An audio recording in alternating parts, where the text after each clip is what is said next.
우리가 익히 잘 알고 있는 이야기 한 토막이 있습니다. 빙고라고 하는 한 남자가 있는데요. 이 남자가 뉴욕에서 미국 플로리다를 향하는 버스를 타고 가고 있는 중입니다. 여러 시간 동안 그는 버스에 타고 가면서 아무 말도 하지를 않습니다. 얼굴이 침울해 있고 뭔가 수심에 가득 차 있는 그런 모습, 또 뭔가에 마치 쫓기는 것 같은 초조해하는 그런 모습으로 굉장히 어깨가 처져 있고 무거운 그러한 분위기 속에 차를 타고 가고 있는 거예요. 곁에서 그 모습을 유심히 지켜보고 있던 한 신사가 가까이 다가가서 그에게 묻습니다. 아니, 당신 혹시 무슨 일 있습니까? 혹시 어디 몸이 많이 불편하십니까? 묻는 거예요. 관심을 보였습니다. 그러자 빙고가 마침내 굳게 닫았던 입을 드디어 열고 말을 합니다. 선생님, 저는 참 몹쓸 죄를 짓고 4년 동안 뉴욕 형무소에서 수감 생활을 하고 있었습니다. 이제 형량이 만기가 되어서 석방되어 집으로 지금 가고 있는 겁니다. 나는 너무나 부끄러운 죄를 저질렀기에 4년 전에 아내에게 편지를 썼습니다. 여보, 이제 더 이상 나 같은 놈은 잊고 좋은 남자 만나서 새 가정을 꾸려서 당신이 행복한 삶을 살았으면 좋겠어. 이제 나는 이제 나 같은 놈은 잊기를 바라오. 이후 지난 3년 동안 아내로부터 아무 소식이 없었습니다. 그런데 출가일이 가까워지고 이제 딱히 갈 데도 마땅치 않은 나는 일단 집으로 돌아가기로 작정을 했습니다. 내 집은 플로리다 브로클리라고 하는 마을에 있는데 그곳은 차가 많이 다니는 길가에 제 집이 위치했습니다. 그리고 저희 동네 마을 어귀에는 큰 참나무가 한 그루가 있습니다.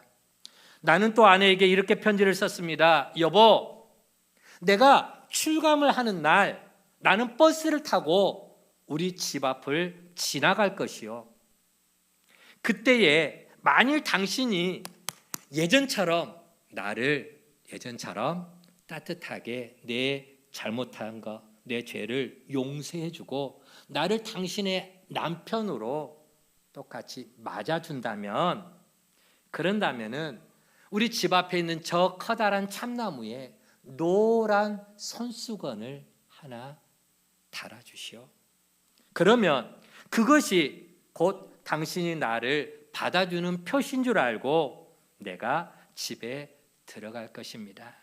그러나 만일 내가 차를 타고 지나가는데 그 참나무에 노란 손수건이 없으면 그것은 이미 당신이 다른 사람하고 결혼을 한 것으로 알고 나는 계속해서 차를 타고 그저 내 갈 길로 가겠소 라고 했습니다. 그런데 이제 곧 차가 내가 살고 있다, 이제 곧 내가 내려야 할 바로 우리 마을 입구, 이제 거의 다 와가는데 제 마음이 지금 굉장히 초조합니다. 그 이야기를 관심을 갖고 함께 듣고 있었던 차 안의 사람들도 같이 그 이야기를 들으니까 다 같이 마음이 초조해지는 겁니다. 이제 버스가 거의 마을 입구 가까이 이제 다가가고 있는 거예요. 그런데 모두가 창밖을 바라보면서 이제나 저제나 참나무가 보이기를 기다리는데, 그런데 불현듯 어떤 사람이 와 하면서 탄성을 지르는 겁니다. 함성이 터졌습니다. 그 큰 참나무가 온통 노랗게 꽃이 피어 있었던 겁니다. 손수건 하나만 묶어놓으면은 혹시라도 남편이 못 보고 지나갈까 봐 아내는 그 나무가 온통 노래지도록 노란 손수건을 곳곳에다가 다 묶어 놓았던 것입니다. 노란 손수건에 나오는 이야기입니다. 여러분, 오늘 하나님 앞에 나와 예배하는 우리 성도님들은 무언가를 초조하게 긴장감 있게 기다려 본 적이 있습니까? 이번 주부터 대림절이 시작이 됩니다. 여러분, 대림절은 무슨 날일까요?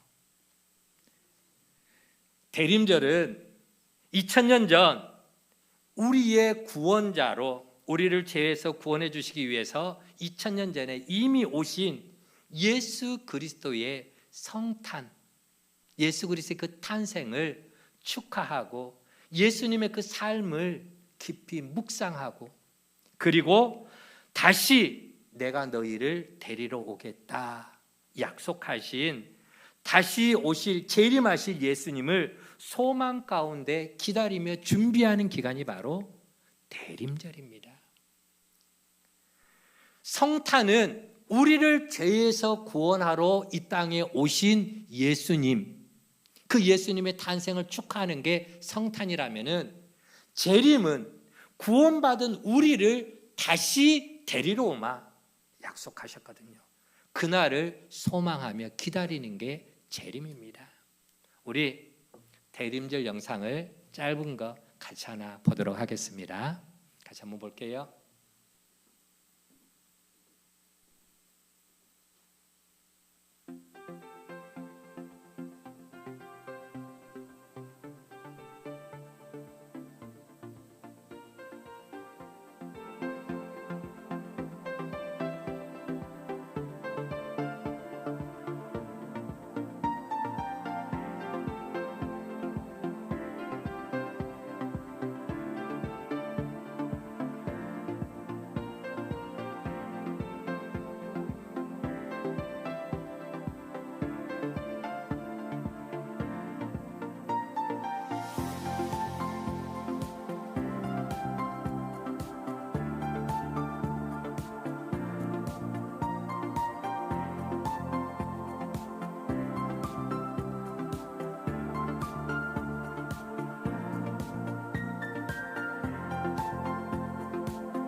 여러분, 대림절의 의미를 이제 좀 이해하시겠습니까? 그렇다면은 우리가 이제 대림절 첫 주일을 맞이하게 됐는데 여러분, 이 뜻깊은 대림절을 그러면 우리는 어떻게 지내야 할까요? 사도 바울은 그리스도 안에서 이렇게 살아가라라고 우리에게 귀한 말씀을 주었습니다. 로마서 13장 11절에서 14절 말씀인데요. 우리 천천히 같이 한번 읽어보도록 하겠습니다. 시작. 또한 너희가 이 시기를 알거니와 자다가 깰 때가 벌써 되었으니 이는 이제 우리의 구원이 처음 믿을 때보다 가까웠습니다. 밤이 깊고 낮이 가까웠으니 그러므로 우리가 어둠의 일을 벗고 빛의 갑옷을 입자. 낮에와 같이 단정히 행하고 방탕하거나 술 취하지 말며 음란하거나 호색하지 말며 다투거나 시기하지 말고 오직 예수 그리스도로 옷 입고 정욕을 위하여 육신의 일을 도모하지 말라. 아멘. 여러분, 그렇습니다. 대림절 기간을 보내는 우리 그리스도인의 모습은 저기 나와 있는 것처럼 방탕하고 술에 취하고 음행과 호색하는, 예수 믿는 사람들은 그런 사람 없잖아요. 우리 가운데는 적어도 그런 사람 없잖아요. 그러나 이어지는 말씀처럼 서로 다투거나 시기하고 질투하고 하나님이 기뻐하지 않는 그런 어둠의 일을 벗어 던져라 라고 하는 것입니다. 하나님이 기뻐하지 않는 어둠의 일을 벗어 던지고 무엇을 입으라고요? 빛의 갑옷을 입자. 빛의 갑옷. 선한 일들을 많이 하라. 하나님이 기뻐하는 많은 일들을 행하라 라고 하는 것입니다. 그리고 인간의 몸을 입고 이 땅 가운데 오셨던 예수님이 우리에게 보여주신 그 삶, 죄인된 우리를 가까이 해주시고 약한 자들, 병든 자들, 고통 가운데 있는 자들, 그들의 눈에 눈물을 닦아주고 배고픈 자들에게 먹을 것을 주고 눈문 자를 고쳐주고 귀신 들린 자를 쫓아주고 그리고 인생을 회복시켜 주신 그 예수 그리스도의 삶을 깊이 묵상하고 본받아서, 그러면서 오늘 그리스도인 된 내 삶의 자리에서 내가 어떤 일을 해야 될 것인가, 내게 주어진 그 일에 대해서 최선을 다하면서 그러는 과정 속에 다시 오실 주님을 기다리는 깨어있는 삶이 되어야 될 줄로 믿습니다. 자, 이제 오늘 우리가 함께 읽은 이 본문의 말씀은 다시 오실 예수님을 어떤 마음가짐으로 우리가 기다려야 되는가, 기다리는 자의 소망과 삶의 자세에 대해서 말씀을 해주고 있습니다. 첫 번째, 우리 같이 한번 따라해 볼까요? 깨어 있어야 합니다. 예, 오늘 본문 42절 말씀입니다. 같이 또 한번 읽어보겠습니다. 시작. 그러므로 깨어 있으라. 어느 날에 너희 주가 임할는지 너희가 알지 못함이라. 예, 깨어 있으라. 깨어 있으라. 여러분, 깨어 있으라라고 하는 말은 밤새도록 잠자지 말고 뜬 눈으로 밤을 새우라, 그런 말일까요? 불면증 걸리는 사람들의 행동이죠. 자고 싶어도 잠이 안 와. 뜬 눈으로 몸부림을 쳐도. 제가 병원에서 나오고 나서 불면증에 걸려 한 3개월을 고생했거든요. 잠이 안 와. 도무지 잠이 안 와. 그래서 새벽에 3시에 뒷산에 올라가서 좀 어떻게 좀 지치고 힘들면 좀 잠이 올까. 와, 불면증 무섭대요. 아마 그런 것으로 고생해 본 적이 있는 분도 아마 있을 것입니다. 힘들죠. 자, 깨어있으라, 이 말은 뭐냐? 헬라어로 그레고레이테라는 말을 씁니다. 그레고레이테, 무슨 뜻입니까? 태만이라고 하는 말은 해야 할 일을 열심히 하지 않고 게으름 피우는 것. 그런 태만과 게으름으로 인해서 갑자기 불어닥칠 재난, 그것이 갑자기 내 생활 가운데 일어나지 않도록 조심해라, 주의하라, 깨어있어라 라고 하는 그런 의미입니다. 삶을 살아가는 동안에 항상 영적으로 깨어있어서 다시 오실 주님을 기쁨으로 맞이할 수 있도록 늘 준비된 삶을 살아가라 라고 하는 그런 의미의 말씀인 것이죠. 자, 이유가 뭐냐? 또 하나, 왜 우리가 깨어있는 삶을 살아가야 되느냐?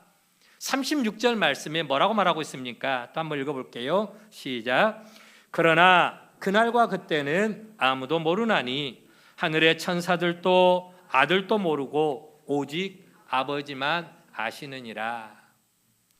아이고 무슨 말입니까? 1992년 10월 28일 날 예수님 오신다고 하던데요. 예전에 다미성교회가 그랬죠. 다미성교회. 그러면서 직장 다니는 거 그만두고 그 다음에 또 가정일도 다 팽개치고 다 교회로 모이고 기도원으로 모여서 막 박수치면서 막 예수님 기다리는 재림신앙, 종말신앙.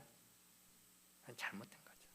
시한부 종말론은 성경에 분명히 말씀하고 있습니다. 그날과 그때는, 그 시는 안다 모른다? 몰라요. 그날과 그때는 아무도 몰라. 하늘의 천사도 모르고 예수님도 모르고 오직 하나님의 주권 하에 그 일들이 이루어지게 될 것이다. 그렇기 때문에 여러분 정신 바짝 차리고 지금도 여전히 어디에서 야 예수님 곧 온대. 그러니까 얼마 안 남았어. 빨리빨리 몇 년, 며칠 그때니까 우리 교회 와. 우리 기도원에 와. 속지 마시기 바랍니다. 마지막 때는 여기저기서 적그리스도가 많이 나타나서 믿는 너희들을 유혹할 것이다, 미혹할 것이다 라고 성경은 말하고 있습니다. 주님이 임하시는 그날, 그때는 아무도 모릅니다. 그럼에도 불구하고 한 가지 분명한 것은 있습니다. 그럼에도 불구하고 분명한 게 뭐냐? 그날과 그때는 나도 몰라요. 목사인 저도 몰라요. 천사도 모르고 예수님도 모르는데 제가 어떻게 알겠습니까? 그러나 분명한 거 한 가지 한번 따라 봅시다. 예수님은 다시 온다. 아멘. 제 목사직을 걸고 제 인생을 걸고 여러분에게 말씀드립니다. 예수님은 분명히 다시 오실 것입니다. 아멘. 누가 한 말씀입니까? 예수님이 하신 말씀이죠. 하늘로 올라가면서 내가 너희가 본 것처럼 반드시 너희를 데리러 오겠다. 아멘. 반드시 데리러 온다. 여러분, 비록 우리가 그날 그때는 알 수 없지만은 예수님이 반드시 다시 온다는 이 한 가지 사실은 진리입니다. 반드시 이루어질 것입니다. 그리고 그때는 바로 그때 주님이 다시 오는 그날은 구원받는 사람과 구원받지 못할 사람으로 두 가지 길로 반드시 나누어질 것이다 라고 하는 것입니다. 어떻게 알 수 있느냐? 오늘 본문에서 예수님이 두 가지 예를 들고 있습니다. 어떻게 해요? 본문 하나는 40절에 말씀하고 있습니다. 밭에 두 여인이 밭에서 일을 하고 있을 거다. 또 41절에 맷돌질을 하고 있는 두 여자가 있을 것이다. 자, 주님이 오시는 날은 어떤 날이냐? 심판하는 날이에요. 심판하는 날. 그날 나눠지는데 구원받을 자와 구원받지 못할 자로 분명히 두 가지 길로 나눠지게 될 것이다. 저 두 사람, 밭에 있는 두 사람, 맷돌질하는 두 여자가 있는데 두 사람 중에 한 사람은 데려감을 당할 것이고 한 사람은 버림을 당하게 될 것이다. 두 여인이 같이 밭에서 밭일을 하고 있어요. 배추를 가꾸고 있는지 무를 가꾸고 있는지 모르지만 밭에서 일을 하고 있어. 그런데 호련히 같이 일을 하고 있는데 한 사람은 하나님 앞에 데려감을 당할 것이고 한 사람은 버림을 받게 될 것이고 그 버림을 당한다라고 하는 것은 하나님의 심판의 자리에 떨어지게 된다라는 것입니다. 데려감을 당한다라고 하는 것은 천국으로 데려간다라고 하는 것이죠. 이 모든 일들, 즉 구원받는 것과 버림받는 것은 누구의 권한입니까? 하나님의 권한입니다. 심판의 때에 아무리 발버둥을 친다 할지라도 버려진 상태에서는 절대 구원을 받을 수가 없습니다. 그러므로 깨어 있어라 라고 하는 것입니다. 이제 오늘 본문 37절에 무슨 이야기가 나오느냐? 노아의 홍수 이야기가 나옵니다. 40절에는요 밭에 있는 두 사람, 41절에는요 맷돌질하는 여인, 43절에는 집에 도둑이 들어왔어. 이 네 가지의 모든 공통점이 뭡니까? 뭐라고요? 공통점은 영적으로 둔감하더라. 깨어있지 못했다. 영적인 일에 관심이 없었다라고 하는 것입니다. 여러분, 그들이 뭘 잘했고 잘못했고 그들의 옳고 그름이 문제가 아닙니다. 누가 더 바른 삶을 살았고 누가 바르지 못한 삶을 살았느냐, 그게 문제가 아니라는 거예요. 38절과 39절의 말씀 보면은 우리가 너무나 잘 알고 있는 노아의 이야기가 언급되고 있습니다. 예수님께서 분명히 말씀하고 있습니다. 마지막 때에는 징조가 나타날 것인데 어떤 징조가 있느냐? 그때는 노아의 때와 같을 것이다 라고 말씀을 하고 있습니다. 그 노아의 때가 어떤 때였느냐? 사람들이 노아를 통해서 노아야, 사람들에게 가서 알려라. 곧 이 땅 가운데 홍수의 심판이 임할 거다. 가서 전해라라고 했습니다. 노아는 하나님의 명령에 따라서 사람들에게 가서 알렸을 것입니다. 가족들에게도 알렸을 것입니다. 이웃들에게도 알렸을 것입니다. 하나님이 이 땅 가운데 물로 심판할 것입니다. 여러분 방주로 들어오십시오라고 외쳤을 것입니다. 그러나 사람들은요, 농담으로 여겼더라. 지금 바빠. 뭐 때문에 바빠? 먹고 마시고 시집가고 장가가고 일상에 파묻혀서 하루하루가 바쁘게 살아갑니다. 영적인 일에는 관심 없습니다. 그저 하나님의 심판 그런 것은 그냥 걔나 물어가라 그래. 니나 그런 데 가. 나는 지금 직장 다니라. 열심히 돈 벌어서 자식들 먹여 살려야지. 돈 벌어서 저축해야지. 돈 벌어서 집 사야지. 돈 벌어서 빚 갚아야지. 할 일이 얼마나 많은데 한가하게 한가한 소리 하고 있네. 쾌락의 일상에 파묻혀 살아갑니다. 단 하루도 홍수 심판을 예비하는 삶을 살지를 못했죠. 그저 영적인 일에는 전혀 관심이 없고 자기 일상에 깊이 파묻혀 살아갑니다. 현실에 깊이 빠졌었던 것이죠. 여러분, 아마 우리 모두가 기억나는 동화가 하나가 있을 겁니다. 개미와 배짱이 이야기입니다. 개미 더워도 열심히 일했습니다. 열심히 일해가지고 그걸 가지고 어디다 모았습니까? 차곡차곡 곡간에다가 먹을 것을 저장해 놨습니다. 그렇죠?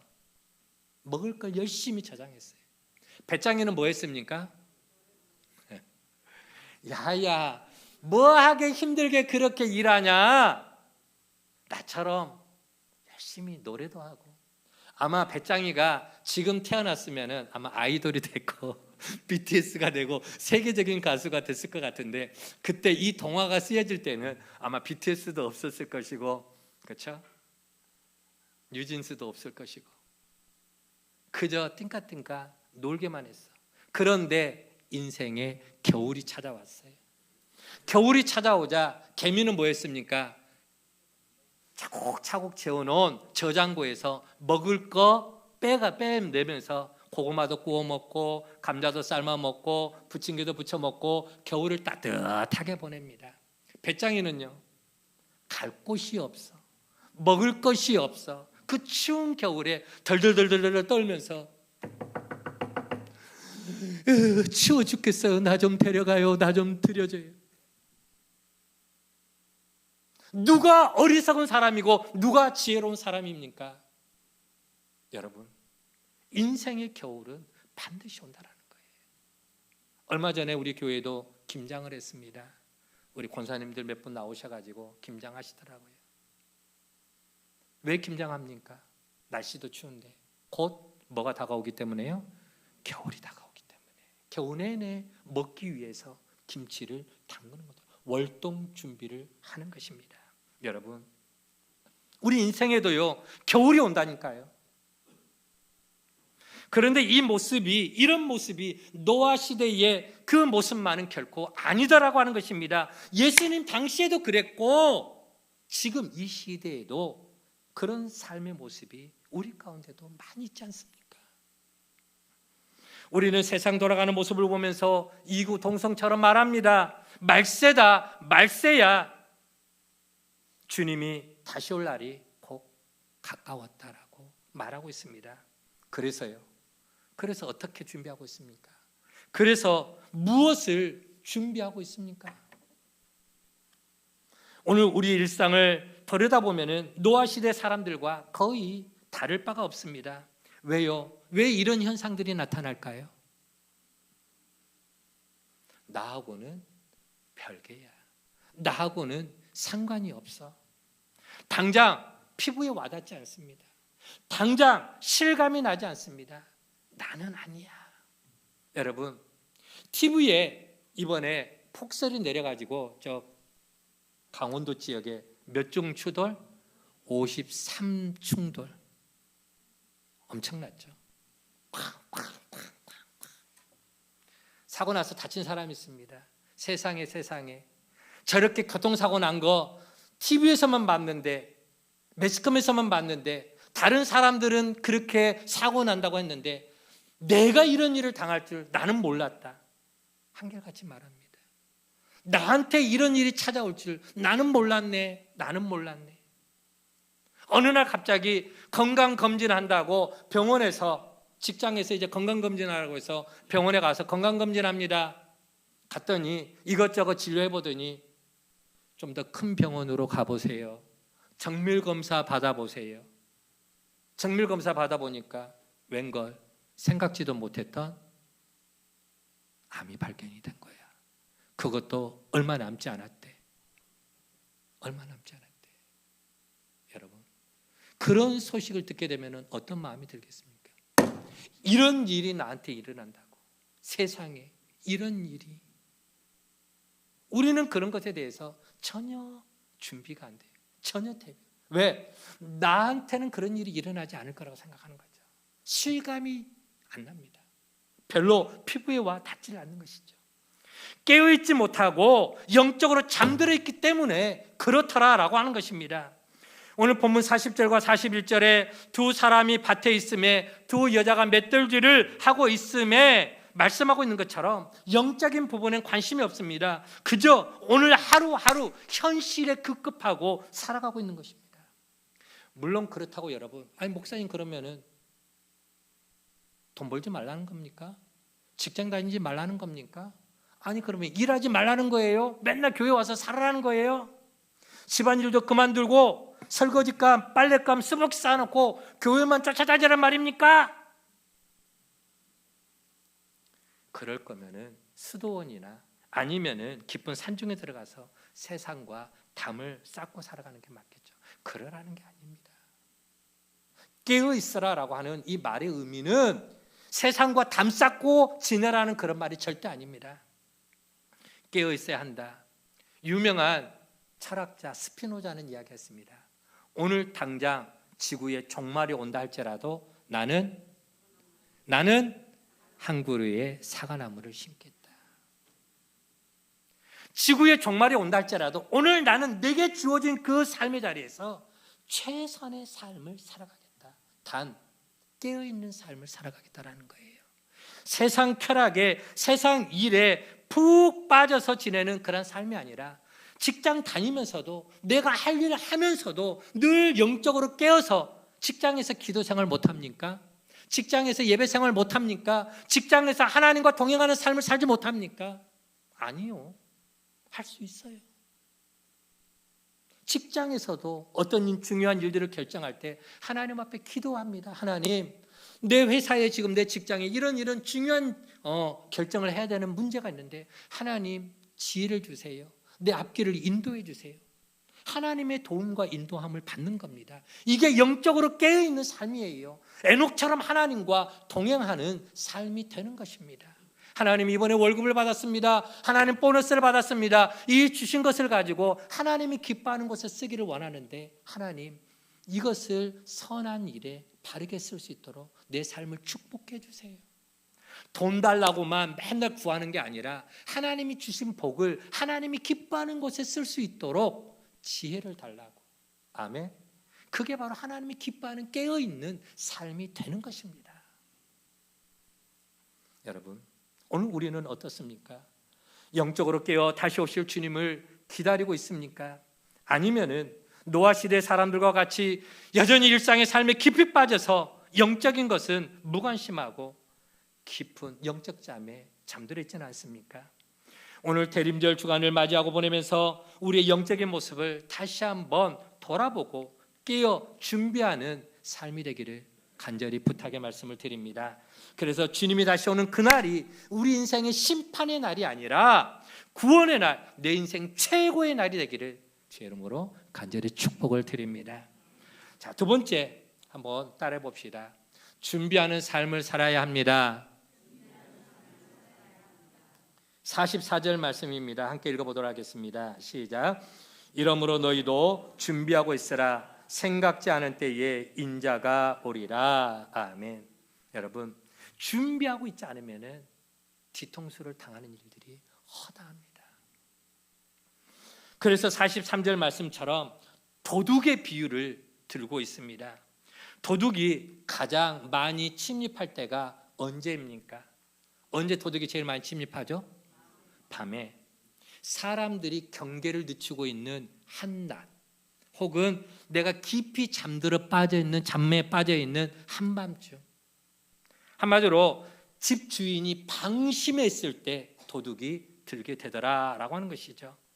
예수님 또한 우리 성도들이 영적으로 깊은 잠에 빠져있는 바로 그때 갑자기 찾아올 수도 있으니까 때문에 항상 준비하고 깨어있어라 라고 하는 것이죠. 언젠가 매스컴에서 금은빵, 우리 금반지 은반지 파는 금은빵, 그 금은빵이 도둑을 맞은 것, 그게 매스컴에 나왔습니다.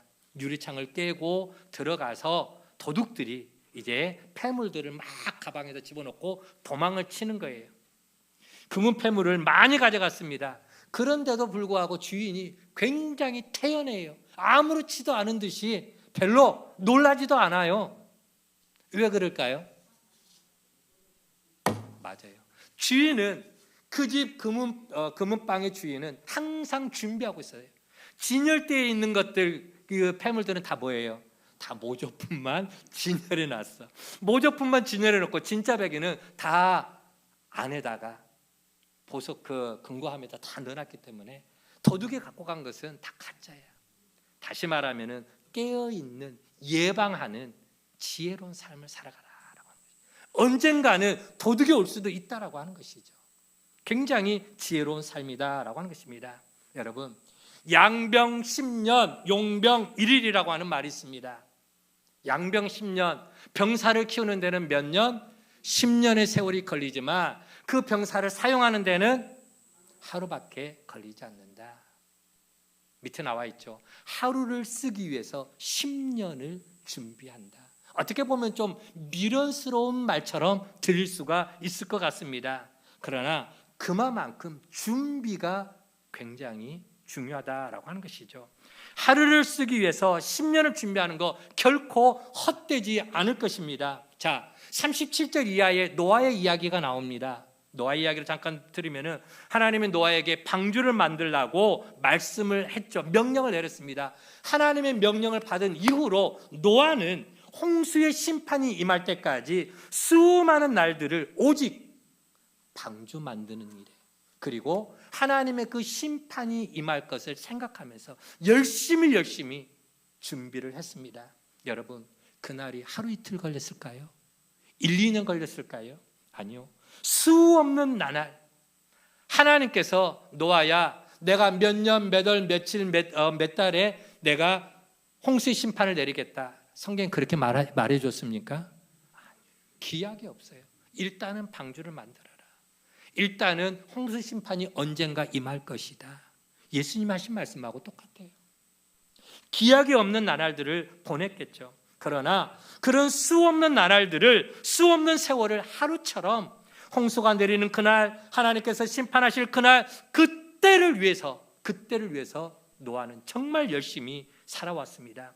정확하게 그날과 그때는 알 수가 없습니다. 언제 하나님의 심판이 임할는지 전혀 모릅니다. 그러나 노아는 그때를 바라보며 오늘 내게 주어진 그 자리에서 최선을 다하는 삶을 살았던 것입니다. 여러분, 앞에서도 말씀드린 것처럼 예수 믿지 않는 사람들 입에서도 매일처럼 이구동성하는 말, 마지막 때가 온 것 같다. 요즘 계속해서 전쟁 소식이 들려옵니다. 심지어는 3차 대전을 일으키네 어쩌네 하면서 러시아에서 북한에서 점점 그런 말들을 많이 일으킵니다. 뿐만 아니라 여러 가지 자연 환경의 급격한 변화들. 우리나라도 이제 자연 환경이 예전 같지가 않죠. 벌써 이제 사과 재배도 어려워진다고 합니다. 동남아에서나 기르던 것이 이제 남쪽 지방 해남이나 제주도나 이제 전라도 지역에서 뭐 망고 혹은 또 뭐 열대 과일 지금 재배를 하고 있어요. 기후 변화가 급격하게 바뀌고 있고요. 뭐 동해안에서 서해안에서 잡히던 것들이 이제 점점 사라지고 있고요. 빙하가 녹고 있고요. 세계적인 위기로 점점 그런 것들을 보면서 사람들이 하나같이 하는 말이, 이구동성을 하는 말이, 자, 이제 종말의 때가 다가오나 보다. 그런데 여러분, 종말의 때를 살아간다 할지라도 오늘 우리는 가장 지혜로운 삶, 바로 주님의 때를 기다려야 될 줄로 믿습니다. 준비하는 삶. 마태복음 25장에 보면은 슬기로운 다섯 처녀와 미련한 다섯 처녀 이야기가 나옵니다. 거기에 보면은 이 미련한 다섯 처녀는 준비를 소홀히 했습니다. 슬기로운 다섯 처녀도 피곤하니까 잠이 들었고, 미련한 다섯 처녀도 피곤하니까 똑같이 10명이 다 잠이 들었어요. 잠이 들었는데 밖에서 신랑이 왔다 나와라 라고 외칩니다. 그러니까 이미 기름 등불을 준비하고 있던 5명의 아가씨들은, 신부들은 신랑을 맞으러 나갑니다. 그런데 미련한 다섯 처녀들은 등불을 켜려고 하는데 켜지지를 않아. 기름이 다 떨어져 버렸어. 그래서 아이고 큰일 났네. 준비하러 가는 동안에 신랑이 신부 5명을 데리고 가버렸어. 문 좀 열어주세요. 문 좀 열어주세요. 열리나요? 아니요. 여러분, 그래서 주님은 분명히 말씀합니다. 42절에 깨어 있으라. 그러므로 깨어 있으라. 43절에 44절에 뭐라고 이야기하고 있습니까? 이러므로 너희도 준비하고 있으라.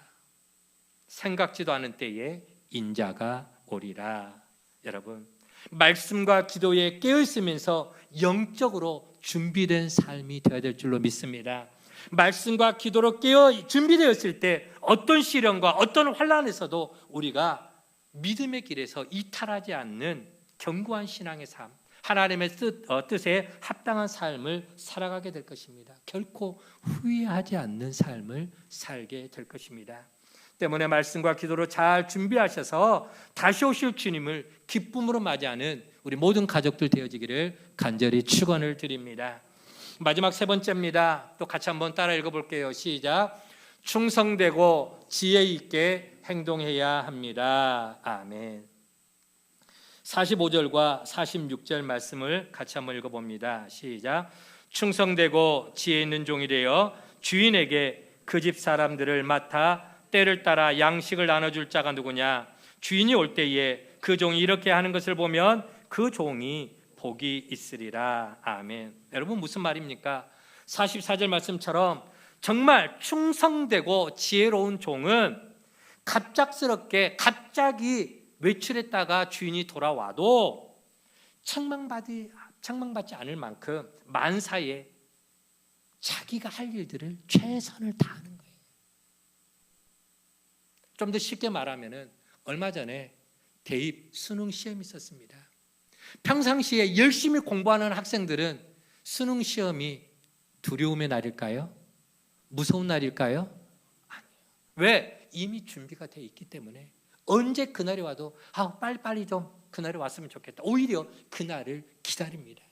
준비가 안 돼 있으면요, 불안하죠. 초조하죠. 시험에 떨어지면 내 인생 어떻게 될까? 아이들이 굉장히 무서워합니다. 준비된 자의 삶과 준비되지 않는 삶은 분명히 다릅니다. 노후도 마찬가지죠. 노후 준비, 노후연금이 잘 준비된 사람은 앞으로 은퇴하고 나서 내가 내 인생 어떻게 살아갈 건가 준비된 사람들은 두려움이 없죠. 불안하지 않죠. 그러나 준비되지 않으면 앞으로 내 인생 어떻게 살아갈까? 그날이 다가올수록 불안해지고 초조해질 수밖에 없더라라고 하는 것이죠. 그와 같이 주님의 재림을 기다린 자는 언제 주님이 다시 온다 할지라도 자기의 사명을 잘 감당하는 자가 되라 말씀하고 있습니다. 우리 교회 학교 교사 선생님들, 여러분들의 아이들을 반을 맡아가지고 지금 교사의 직분을 감당하고 있습니다. 그 직분을 감당하면서 최선을 다하고 있을 때에 주님이 오신다면은 여러분들은 분명히 주님께 착하고 충성된 종아 잘했다라고 칭찬받을 것입니다. 복을 받을 것입니다. 그러나 그 맡은 아이들을 다 잃어버리고 그 아이들에게 부끄러운 모습으로 서는 교사는 분명히 주님 앞에 책망받을 것입니다. 우리 목자 목녀들도 마찬가지고요. 목원들을 맡겨주셨습니다. 목자 목녀의 사명을 주셨습니다. 하나님 앞에서 내가 부족하지만 연약하지만은 그러면서 헌신하고 희생하고 섬기면서 최선을 다하는 모습으로 목장을 잘 섬겨나가는 목자 목녀들에게는 하나님께서 때를 따라 그 양식을 나눠줄 자처럼 충성되이 그 사명을 감당했기 때문에 하나님께서 더 풍성한 것으로 채움을 허락해 주실 것입니다. 그러나 악하고 게으른 종아 책망받는 날이 되지 않기를 바랍니다. 여러분, 여러 날 동안 출타했던 집주인이 다시 올 때 그 종들에 대해서 종들을 다 불러다 놓고 평가할 날이 분명히 있다는 거예요. 그런 것처럼 주님께서 재림하실 때도 우리의 삶에 대해서 평가할 날이 반드시 있을 겁니다. 즉 주님의 재림을 기다리는 자는 어떤 삶을 살아가야 되느냐? 자기에게 주어진 삶의 자리에서 충성되이 지혜롭게 최선을 다하는 삶을 살아가라라고 하는 말씀이죠. 사랑하는 우리 믿음의 가족 여러분, 2024년 한 해가 저물어가고 있습니다. 한 해를 시작했을 때 그때 마음에 품었던 그런 계획과 그런 열정대로 지금도 신앙생활을 잘 감당해 나가고 있습니까? 하나님께서 맡겨주신 사명을 지혜로운 종처럼 충성되고 지혜롭게 잘 감당해 오셨습니까? 한 해가 마무리되어가는 이때에 다시 한번 나의 신앙의 그 여정을, 그 발자취를 돌아볼 수 있는 지혜가 있기를 바라고 연초에 다짐했던 것들에 대해서 다시 한번 도전하고 힘있게 앞으로 나아가기를 간절히 부탁의 말씀을 드립니다. 잃어버린 열정을 회복해서 봉사와 섬김의 자리 그 중앙에, 사이드가 아니라 저 뒷공무니가 아니라 중앙에 한결같이 서 있기를 간절히 부탁의 말씀을 드립니다. 충성되고 지혜 있는 종과 같이 내가 누구고 내가 무엇을 해야 하는지를 바르게 알고 행하시기를 바랍니다. 그래서 주님이 오실 때 부끄러움이 없는 모습으로 모두가 주님 앞에 살아가기를 간절히 축원을 드립니다. 말씀을 마칩니다. 여러분, 예수님은 2000년 전에 이미 오셨고 그리고 다시 오시겠습니다. 온다고 말씀하셨죠. 그러나 그날과 그때는 아무도 모릅니다. 오직 하나님만이 아십니다. 그러나 잊지 마시기 바랍니다. 그날과 그때는 우리가 알 수 없지만 주님은 반드시 뭐 한다고요? 다시 오실 거다. 다시 오실 것이다. 때문에 다시 오실 주님을 우리가 기쁨으로 맞이할 수 있도록 그 때를, 그 날을 기억하면서 항상 영적으로 깨어 준비하는 삶, 충성되고 지혜 있는 종과 같이 오늘도 내게 주어진 그 삶의 자리에서 최선을 다하는 삶을 살아가기를 간절히 부탁의 말씀을 드립니다. 그리할 때 예수 안에서 우리의 믿음과 우리의 행함을 통하여서 우리도 데려감에, 한번 따라봅시다. 데려감의 은총, 아멘. 데려감의 은총을 받아야 되지 않겠습니까? 한 사람은 데려감을 당하고 한 사람은 버려둠을 당하는데 오늘 저와 여러분은 어느 쪽에 속해야 되겠습니까? 다시 오실 주님의 때가 저와 여러분에게 있어서 두려움의 때가 아니라 우리의 눈에 눈물을 닦아주시고 위로와 소망과 하늘의 상급과 영광된 축복의 때, 내 인생의 최고의 날이 되는 그날이 되기를 제 이름으로 간절히 축원을 드립니다. 이 놀라운 은혜가 우리 모두의 삶 가운데 충만하게 임하기를 제 이름으로 간절히 축원을 드립니다.